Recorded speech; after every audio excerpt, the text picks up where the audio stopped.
Mark Cuban is selling the Dallas Mavericks, but it's not for the reason you might think. Let me explain. So news broke a couple weeks ago that Mark Cuban is selling the Dallas Mavericks at a $3.5 billion valuation. The buyer is Dr. Miriam Adelson and the Adelson family. Now, they're the owners of Las Vegas Sands, the world's largest casino company. And Mark Cuban is getting a super unique deal because he's going to maintain complete control of basketball operations for the team. Now, this made people start to wonder, why is he selling the team? Mark Cuban was only 24 hours removed from stepping down from Shark Tank, and speculation was rampant. Was Mark Cuban running for president? Did he no longer believe in the long-term growth of the NBA? Or maybe he just needed some money to fund his other investments. Now, time will tell what the real reason is, but it feels like this has much more to do with the Adelson family backdoor lobbying to legalize casino gambling than anything else. Now, Mark Cuban's impact in history with the Dallas Mavericks can't be understated. In the year 2000, Cuban paid $285 million for majority stake in the NBA team. The Dallas Mavericks sucked at the time. The team was only winning about 40% of their games the previous decade, and they had a playoff record of 21-32. So Mark Cuban made a bunch of changes immediately. He most importantly ended the nickel and diming that plagued the franchise for decades. That included a complete renovation of the locker room and putting the team up in five-star hotels on the road. Cuban also provided catering after every practice and game for players and families, and he even bought a 757 jet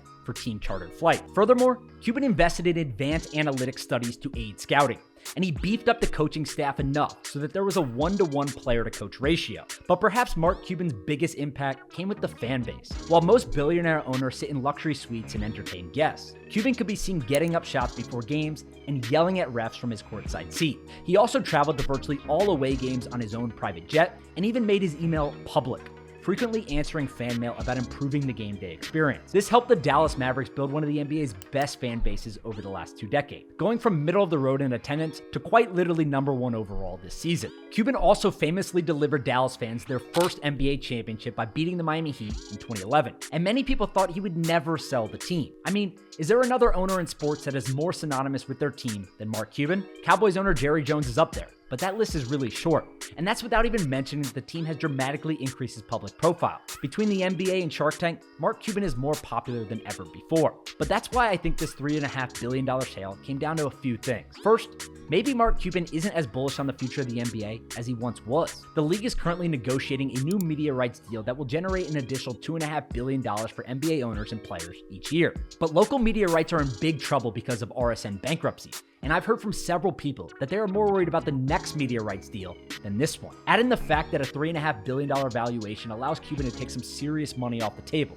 Remember, he purchased the team for $285 million and most likely took distributions over the years.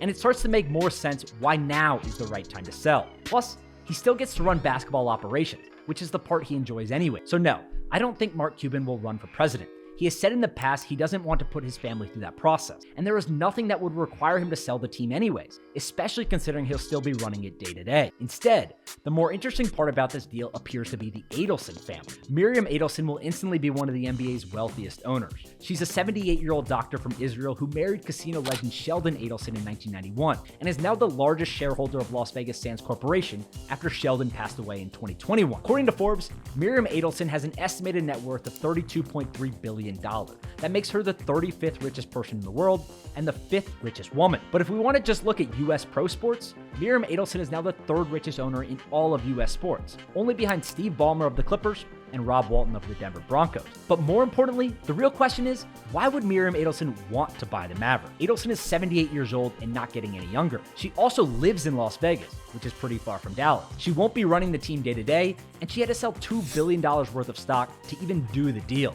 But this is more complicated than just your average billionaire wanting to have fun. The Adelson family has been trying to legalize casino gambling in Texas for years. Miriam Adelson donated more than $2 million to Texas political campaigns last year, and Las Vegas Sands themselves, the company, hired 89 lobbyists in Texas, which was more than any company had ever hired in a single calendar year. The resort and casino legislation didn't end up making it past the House, but Mark Cuban has also pushed to legalize casino gambling in the past. In fact, Mark Cuban told the Dallas Morning News last year that he hoped to partner with Las Vegas Sands to build a new resort and casino around the team's next arena.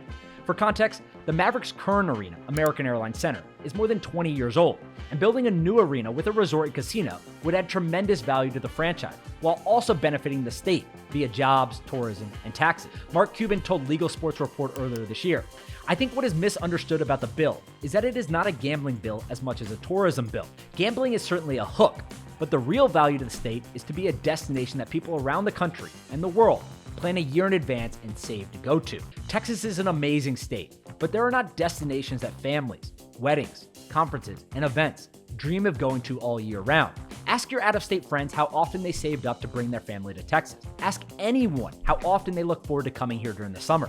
You already know the answer. So while it's true that buying the Mavericks for $3.5 billion doesn't necessarily guarantee the Adelson family a casino and resort in Dallas, it certainly doesn't hurt.